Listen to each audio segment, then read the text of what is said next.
اپنے کام سے محبت کریں اور اپنے کام کو اپنی محبت سمجھ کر کریں، ٹھیک ہے؟ اپنے کام کو اپنا قیمتی سرمایہ سمجھیں، کیونکہ بیسیکلی ہمارا جو کام ہوتا ہے، ہم جو کام کر رہے ہوتے ہیں، اس کام سے ہی ہمارے گھر چل رہے ہوتے ہیں، ہمارا گھر چل رہا ہوتا ہے، ہماری ضرورتیں پوری ہو رہی ہوتی ہیں، اور اس کام کی وجہ سے ہی ہمیں پیسہ مل رہا ہوتا ہے، جس سے ہماری زندگی چل رہی ہوتی ہے۔ بہت سے لوگ کیا کرتے ہیں کہ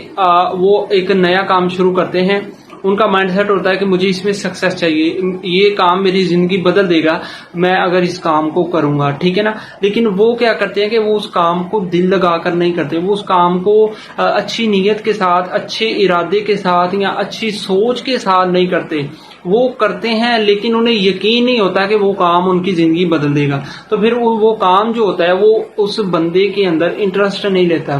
دیکھیں، آپ اگر کسی چیز میں انٹرسٹ نہیں لے گے نا تو کوئی چیز بھی آپ کے اندر انٹرسٹ نہیں لے گی، ٹھیک ہے نا؟ اگر آپ کوئی کام کر رہے ہیں، آپ کی اس کے اندر اس سے کام سے دلچسپی نہیں ہے، آپ دل لگا کر نہیں کر رہے، ٹھیک ہے نا؟ آپ جب آپ کبھی فارغ ہوتے ہیں، کبھی آپ کے پاس ٹائم ہوتا ہے، بہت سارا ٹائم ہوتا ہے، آپ اس وقت کرتے ہیں، تو ایسا نہیں، ایسا جب آپ کریں گے تو پھر آپ کا جو کام ہوگا آپ کو اچھا رزلٹ نہیں دے گا۔